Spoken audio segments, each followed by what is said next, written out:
Okay, so do you have like, are there any like bad events, like the anniversary of bad events coming up, like anniversary of a death or divorce or something, or loss of employment recently, something like that? No, I haven't none of those coming up. No, not at all. Okay. Have you attempted suicide before? No, no. Okay. Just thoughts, not actions. Okay. Is there a history of self-harming behavior, like in your family or with you? No, never was. Okay. So there's been no family deaths or anything recently? No. Okay. My family's all been lucky and died of natural causes. Mostly cancer. Okay. They did smoke cigarettes, though. Yeah. Most of them did died of cancer. Yeah. Have you experienced like poor relationships lately? Have you had trouble, maybe relating to other people? My wife maybe, but all my kids are gone, grown and gone, and all the rest of my family and friends are all dead because of my old age. But my wife, me and my wife fight like cats and dogs. Okay. Have you experienced job loss? You just told me that you lost your job. Are you and your wife having financial problems? Oh yeah. Because I'm using so much money for my drugs and stuff, I just can't pay it. We're so poor. She's making better minimum wage, and I have no income, so it's getting to be a hassle. The money is shortness of money. Okay. We don't half our bills. We can't even pay. Mhm. Do you have a history of medical problems? Not really. Not more than any normal person my age. Okay. Legal problems? No. Okay. I don't ever drive ever. Oh. Hardly ever drive out and drive. We only got one car. My wife uses it to go to work, so I'm never driving on Ohio drugs for the police to catch me, or I would have been in jail many times. Oh, okay. Well, that's good. I mean, it's good for you that she's kind of has a car a lot, so it can keep you from doing, some pretty stupid things, maybe. Yeah. Have you experienced, like, psychosis or any other kind of mental health problem? What do you mean by psychosis? Like hearing voices or anything like that? No. Okay. And yes, you do have chemical dependency. That's what you're here for. Yeah. Okay. If I could just handle the pain, but I mean, after the car wreck, it didn't start. The pain didn't real bad at 1st. It just over the years got worse and worse and worse, and it's just hard. It's just hard to take it. The pain pills, and then they were so expensive. Pain pills was, and that's what led me to heroin and other things, because the pain pill, the heroin was cheaper than the pain medicine. I was buying off the street. Well, yeah, unfortunately that is true because there's so many restrictions now on pain medicine because of so many people getting addicted to pain medicine. Doctors have put bigger restrictions. Doctors won't not prescribe any pain medicine anymore.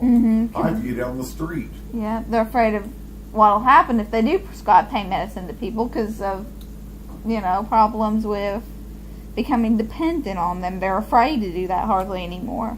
Used to, they didn't really think that much about it, worry that much about it. But now they've become more familiar with the problem. It's harder for a lot of people to get them. Do you feel that, you're capable of forming judgments or come up with a safety plan? It's going to have its drugs I've got in me. Okay. Is there anything that could prevent you from committing suicide? Only if this god-awful pain would ever stop or go away, and I don't think it's ever going to. Okay. Well, you mentioned earlier that you kind of had a fear. Well, yeah, I'm afraid of God. I'm afraid of what happens to people who commit suicide. So, that's one thing it does. That's the biggest thing that stops me from killing myself. Okay. It ain't because I'm leaving behind the people I'm leaving behind, because almost all of them's dead. I'm so old. It's just my fear of God. I don't want to trade one hell here on earth for met with heroin and all the stuff, and then you just get a worse hell when I die from God for quitting suicide. Yeah. I can understand that. That is basically, a lot of people have the fear of the unknown of what will happen they do a certain thing and after they pass away. Okay, let me see. Do you feel like you have good coping skills? Or do you feel like you're just kind of going day by day and just kind of, you Just know? day by day, miss. Okay, okay. Do you have any, like, pets or anything? You what? Pets, like a dog or a cat or He died. He died a few months back. We had a little dog, but he died a few months back. Okay. Have you ever thought of maybe getting another pet? No, not right now, because we can't afford it right now. Okay, okay.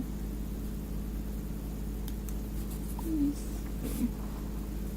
Okay, these next sets of questions are, again, questions I have to ask. It's questions about homicide, aggression risk. Have you experienced like any current homicidal thoughts? So that means murdering another person, right? Yeah, I've had those kind of thoughts. I Okay. get very angry.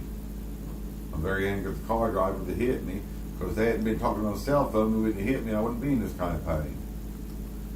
So I think about making them feel the same kind of pain they put me through. Okay, okay. I don't think it's right. They don't have no pain, they don't suffer. And that's what they did to me in my life. Okay, well, that is hard to accept. A lot of times life can't be fair. A lot of times it's hard for people to accept that life's not fair a lot of times. I mean, you see 6, 7-year-old kids dying of cancer when really they should be out playing ball and having fun with all their friends, and practically there they are dying. Unfortunately, life isn't always fair to people a lot of times. Have you ever had previous history of trying to kill somebody? No. Okay. When I was in the Army, it's peacetime. No, okay. Alright. Have you had a previous history of violence or aggression towards others? No. I was never that way. I was too religious to be that way. Okay. Have you ever had history of sexual physical harm to others and while you were at a treatment facility? No. Okay. I haven't been to the facility yet anyway. I hadn't got that far yet. Okay. Well, we are pretty much coming to the end of our assessments, and mostly I kind of let my patients decide what is the best treatment for them, because ultimately I think the patient is ultimately the one that probably knows what kind of treatment option would be the best for them. So what kind of treatments are you seeking? Like, you want inpatient, outpatient treatments? I really think it'd be best for me to have an inpatient because I'm not strong enough to get off of it myself, and there's no one here to help me or to keep me off. My wife's only gone working because we have to pay the bills, and the kids are grown and gone. I mean, there's nobody I can depend on to stop me or even try to stop me from doing the drugs and Okay. shooting up. Would you like to go to a hospital or go to like a group home? Which would you rather do? Whichever one that you would recommend, plus the cheapest one. Oh, okay.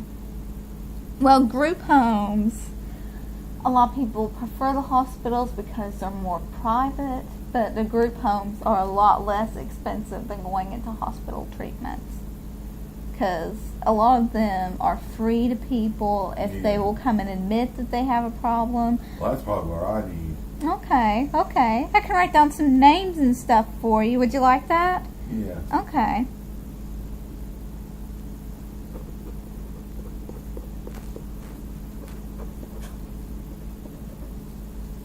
And would you like for me to make the phone call? Would you like to make the phone call yourself? Either way. I'd rather you make the phone call. Okay, I can do that.